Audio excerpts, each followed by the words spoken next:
Welcome to the Fighting Life. Today we have Khabib speaks out about Kane not getting bailed, who's next for Nick Diaz and more, so make sure you subscribe. Henry Cejudo thinks Conor McGregor needs to ease his way back into the octagon, saying, "I like the Tony Ferguson fight for him. I think that fight is winnable for Conor," Cejudo said on the Triple C Schmo show. "He cannot be taking these high-level competitions. He's gonna get hurt. He's gonna continue to keep getting hurt. I think he goes up with Tony and then maybe of course he's a cash cow. Give him whoever he wants at 55 or 70. But I think he needs to get his feet wet, at least King win. Man, win a damn fight." Former NBA player Glenn Davis to fight on Jake Paul undercard. No opponent has been announced, though the initial reports stated most valuable promotions originally sought former NBA player Larry Sanders. However, Sanders was contractually tied to Big Three, a 3-on-3 basketball league featuring former NBA players, so the boxing promotion has redirected. According to a report by ESPN,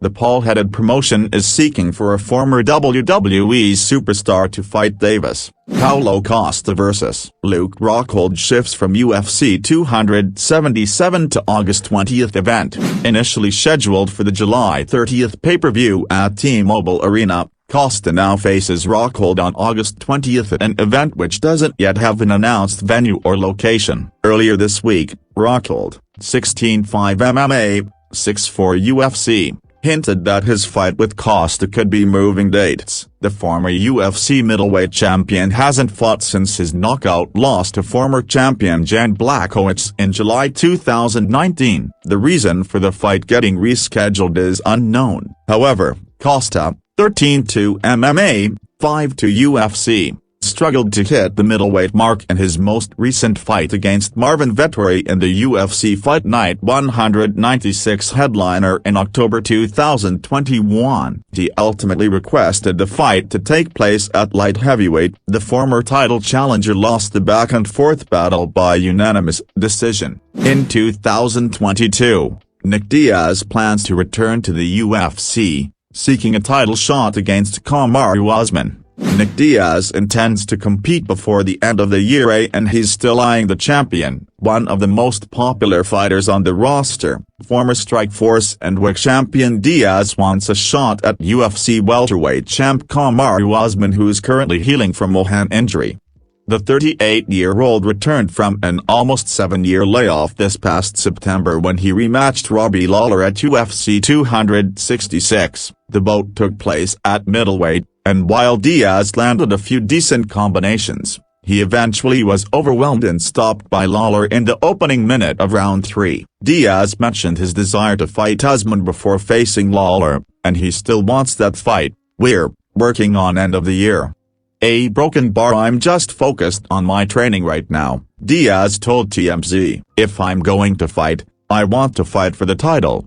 A broken bar, they want to say that I want to fight a bunch of guys and stuff like that. Well, you know what, it's a bigger fight. Just skip all the mess. I don't need to go in there and get my ass whooped by one of the young guys. Anyway, and it's not that I won't win, it's just not motivating to fight somebody that say I want to fight for the title. I'm 38 years old."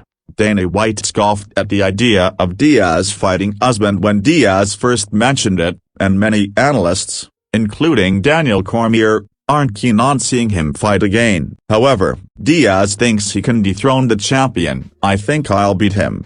A broken bar, I would love it if they gave me a shot," Diaz said. Chito Vera calls for #1 contender bout with Petr Yan. Vera has won his past 3 in a row, most recently battering Rob Font in his first UFC headliner in April. Following his win, Vera wanted to run things back with Jose Aldo, who defeated him by unanimous decision in December 2020. But Chito has now turned his attention to former bantamweight champion Petr Yan, who's coming off his second consecutive loss to champ Aljamain Sterling at UFC 273 in March. Khabib reacts to Cain Velasquez not getting out on bail. The video that is about to be played from the YouTube channel Fight News, link in the description. Khabib asks why Cain Velasquez is the only person imprisoned.